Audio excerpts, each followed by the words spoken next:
Hello and welcome to AutoScenes video podcast with me, Liam Kennedy. For your most up-to-date motor trade news, head to autosceneuk.co.uk and make sure you subscribe to our newsletter. Today I'm joined by Sophie Bailey. Sophie is the founder of Fresh Drivers UK and she is a road safety activist. Sophie, welcome to the podcast. How are you today? I'm good, thank you. How are you? I'm very well, thanks, Sophie. It's a pleasure to have you on board. Sophie, first of all, can you tell me a little bit about your background and what you do? I just give myself titles because I work within a family business. So sometimes I'm the tyre expert, sometimes I'm sales director, sometimes I'm depot manager. It just depends how I feel that day. But I have a prominent role within my family business. And my background hasn't always been within the tyre industry. I went to school, went to college, and I actually studied animal management. I always wanted to be a zoologist. That's one thing I wanted to do. And I was studying animal management at college, and my mum got bowel cancer. So my college course was just completely flunked. I didn't go back because the only thing I was focusing on was my mum, and it led me to get into bar work, random. And I became a bar and restaurant manager on the promenade, and then I decided to leave and went to go work in a cocktail bar, and then we had a really bad thing called Storm Desmond, which I think affected everybody in the UK, but for some reason where we are, it flooded us really badly, and I actually got stranded where I worked because I was about half an hour away from home, and I never went back to work because I got stuck. So I couldn't afford my car finance, so I said to my dad, can I come and work for you for a week if you pay my car finance? And I've never left. So that was 2015, and so I've been back for 7 years. I've fallen back in love with the car industry. I was modifying my cars, doing all that kind of stuff. And then, I've got a passion for tyres, passion for road safety, and just generally, I'm here to stay now. But it's been a whirlwind to get me here, but now I'm here. So you're involved in the family business. What would you do on a day-to-day basis in the family business? So usually I start work about 8:30, 9:00 after I drop my kids off. And I'm just kind of within the office. So I do like the admin, invoices, answering the phone, bookings, try and do stock control, but it's impossible because we have that many tyres in stock. It just seems to be impossible to keep on track of it all. And just generally being the person I am, writing all the things I write on social media, and basically just entertaining people, I guess.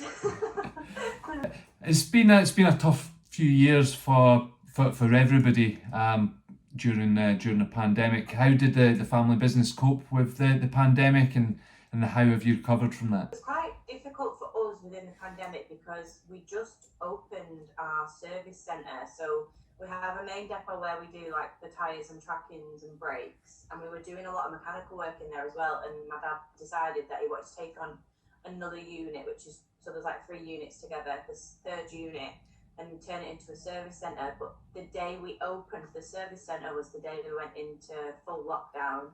So we'd taken on new staff and everything. Luckily for us, we were so busy through the pandemic because we were offering pick up and drop off service, and we were offering like contact free service, things like that. So lucky for us, and obviously because of like the transport that needed to keep going, emergency services, RAC, things like that, we were lucky enough to keep going. But I think for us, the only thing that's affected us now is probably the way the economy's going at the moment. So obviously cost of living and I think it's all been a spiral effect. But we were lucky that we were so okay in the pandemic, but now the cost of living crisis is slowly creeping in, and I think that'll be the next big thing. So Sophie, you're very active on social media, putting out blog posts, and we obviously introduced you as a road safety activist. How has that been perceived so far, the content you're putting out on social media? I think it's been received quite positive. A lot of people agree with what I'm saying and kind of encourage me to do it more. But I do find that there is a few people that don't agree because obviously everybody has their own opinion, don't they? And there is always a few keyboard warriors on there that like to share their opinion, but most of all, I think it's received quite positive, and it gives me the encouragement to keep doing what I'm doing, because he's obviously making some point. Like you say, you came across me on LinkedIn before we'd even spoke on here, so obviously I'm doing something right. In terms of the content that you're putting out, I know you're a big advocate of tyre safety. I know we've spoken in the past about the dangers of part worn tyres. What is the issues that you're looking to educate people on? Well, I think part worns is almost like a swear word, isn't it? Like you shouldn't really talk about them because there's such a big like to do about them. But I think for me, part worns, as much as I hate them and I want to get rid of them, realistically they'll never go anywhere. They're always going to be there because technically the government and the DVSA, they're not interested in doing anything about them.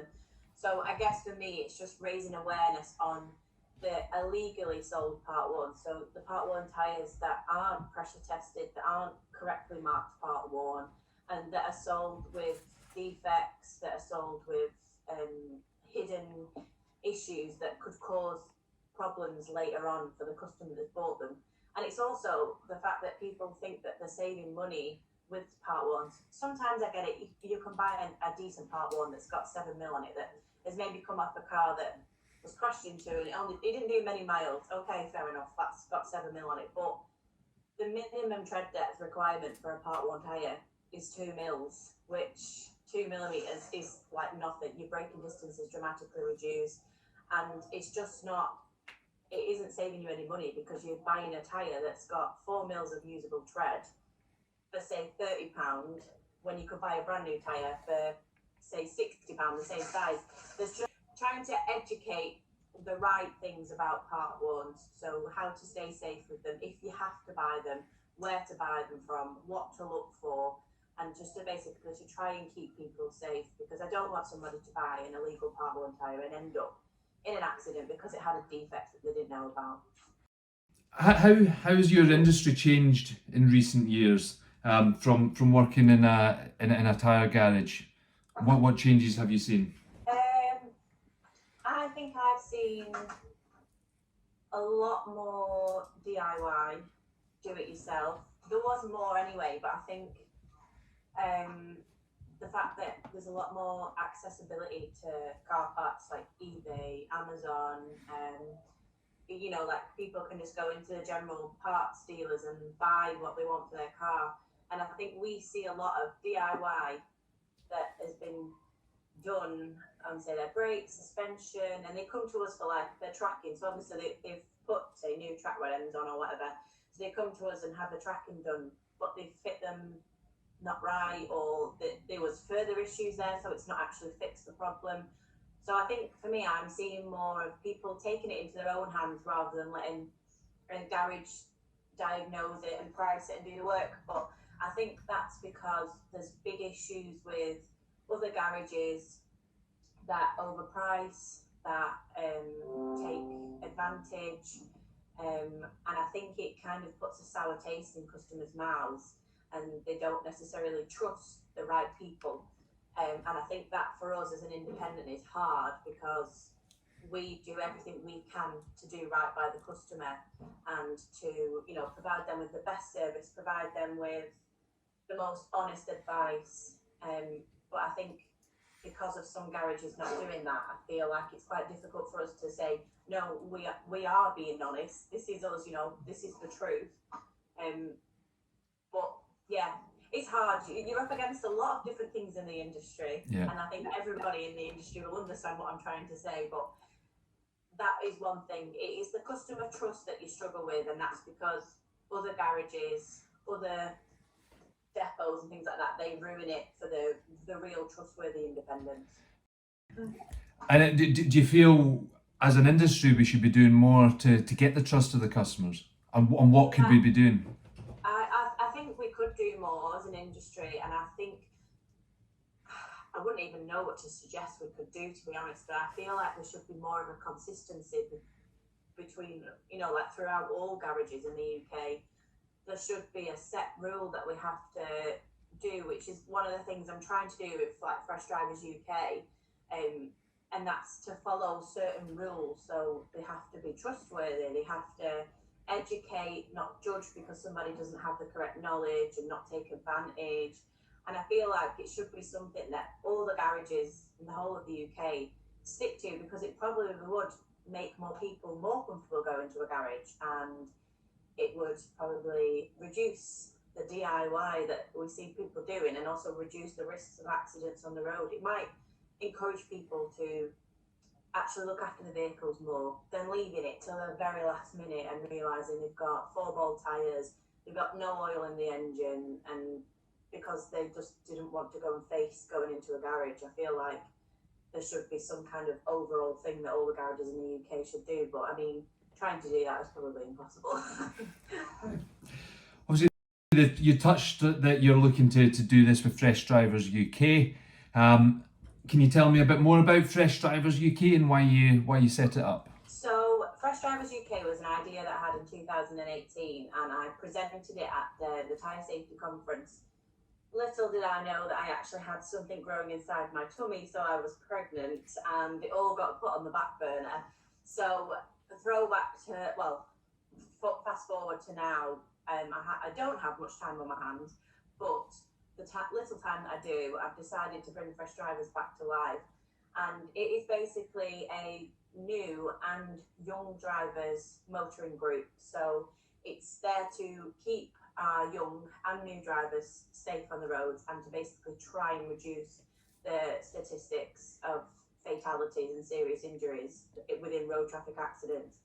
And by doing this, I'm going to have things like support lines. So working with different agencies such as like National Highways, the Break the Road Safety charity, promoting different things. I'm wanting to support with safety advice, what to do if you break down on the motorway, what to do if you miss a junction, what to do if you have a flat tyre, like different tutorials.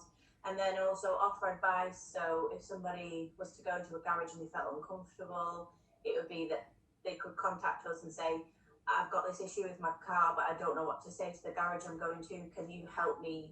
Can you tell me what I should say that they would understand clearer? And just basically offering support to people who might not have it. So the target audience is like obviously 16 to 25-year-olds and my young drivers, but the new drivers is any age. So as long as they pass the test within the first, like they're in the first 12 months, it's any new driver who might be 35, they've just passed the test, they don't have anybody to ask about it, or they might feel embarrassed coming into a garage to ask, oh, could you check my tyre pressure? End up putting the wrong tyre pressures in, leaving them underinflated, and end up with an accident because they had underinflated tyres, things like that. So it's just being that branch to the industry to help and hopefully try and create a better environment. And I'm wanting to obviously have incentives as well. So I'm trying to collaborate with brands, insurance companies and things like that, just to incentivize the fact that if you look after your car and you look after yourself, we'll look after you with incentives as a member of Fresh Drivers UK. And how would a young driver go about signing up to Fresh Drivers UK? So at the moment, I'm trying to set up a holding page. I'm really bad with technology, so I'm hoping to find somebody that can help me, and I will hopefully announce that. I have got Instagram, so anybody who's interested in possibly signing up or joining can just drop me a message or follow me on Instagram. And as soon as I've got the landing page, sign up page sorted, I'll post it on there. So my Instagram is at Fresh Drivers UK, and I'm going to be posting content and stuff on there. And then obviously I'm on LinkedIn. It's the only two forms of social media I use, and that's purely because I don't like Facebook. I can't deal with it, but I love Instagram and I like LinkedIn. So you just have to search for Sophie Bailey or Fresh Drivers UK CIC, because we're a community interest company, and you'll find me on there, and then obviously on Instagram. But I'm hoping to have a sign up page soon. Yeah. Well, as soon as that's all ready to go, you'll be able to find details of that on AutoScene as well. Obviously, that's a project that you're growing next year. What are your plans to grow that and get the word of Fresh Drivers UK out to young drivers? So I'm hoping to have a directory of garages. So I've been approached by a few garages already in the northeast, the mobile fitters, and then basically I'm going to put them on a directory which will be on the website app when it's launched, and that means that there'll be garages all over the UK who'll be a supporter of Fresh Drivers UK, and by them being a supporter and being a member of Fresh Drivers UK, and by doing that, it'll give me the visibility within each of the different, different communities, different counties that, oh, young drivers can go to this garage, blah, blah, blah. And the other thing I'm doing as well is I'm visiting colleges. So on the 15th of November, I'm at Castleford College in Wakefield. I'm going to speak to 150 students about road safety, about Fresh Drivers UK, promoting the industry because they're all aspiring mechanics, tyre fitters, different things like that. So it's basically promoting the industry, promoting Fresh Drivers UK, and promoting road safety too. And I'm hoping to do more of that. I am actually trying to campaign for a SPID outside our garage at the moment, which is a speed indicator sign, the automated ones. And I have reached out to our county council. They haven't got back to me, but I'll keep trying. But I'm trying to reduce the collisions on the main road outside of here because it was only literally a month ago that we had a really bad accident. Someone crashed into a parked car literally outside the depot and flipped over onto their roof. So because of the speed that people are driving up and down this road, I'm trying to reduce the risks and trying to reduce people's speed by putting the skids up. But we'll see. I'm getting nowhere with it at the moment, but it might get somewhere. Sophie, have you had any support from government or local government? Obviously, the work you're doing is certainly going to benefit them in the long run. What support have you had from them so far? At the moment, I haven't had any support from government or any local councils and stuff, but I guess it's needing to get the recognition first. So by doing what I keep doing, I'm hoping that I might get some recognition. And I have been taken on by the Prince's Trust onto their enterprise programme, so maybe it might get my foot in the door by being with Prince's Trust, that they might help me get within the government and the council. So we'll see. As a female working in a male dominated environment, obviously working in a tyre garage on a day-to-day basis, what challenges have you faced? Oh, how long have you got? I think the thing that I face more than anything is not being taken seriously. It doesn't happen as much now because I think some people, because I had so long of being kind of quiet and kind of just listening to what my dad or like the lads would say to customers. You learn yourself like the things that they say and what things could be going wrong with vehicles. So I guess now I have the knowledge of tyres, I have the knowledge of like mechanics and things like that. It benefits me that I can kind of say, oh well, this is probably wrong with your vehicle. And the amount of kind of men that are taken back, like, oh, I didn't realise, or they'll come and ask me, can you come and check my tyres? And I come out now and they'll say, oh no, I wanted him to come and do it. And I was like, well, he's busy, so do you want your tyres checking or do you want me to just leave you to wait? So I think the biggest thing I face is, like I say, not being taken seriously. People assuming that I'm just working the office, that I don't know anything about the industry or I don't know anything about tyres. And yeah, I think it's nice for me because obviously you get these issues, but then also it's nice to meet. Obviously, it's a male-dominated industry. It's nice to meet the males in the industry who really do actually take me seriously and think. They always say to me, "Oh, you're doing so well. You're a great advocate for the industry."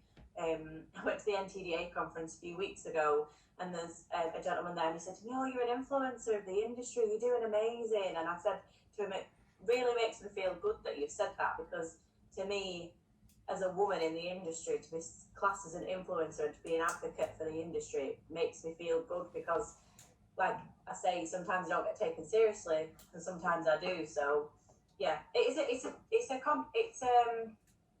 a hard one, because some days I'm fine, some days it's all good, like everybody takes you seriously, and then you just get that one customer, or you get that one person on the internet that says, get back to the office, your nails are too nice to be touching tyres, or go back and answer the phones, love. And I just think, oh, people just need to grow up. But it's one of them. Yeah.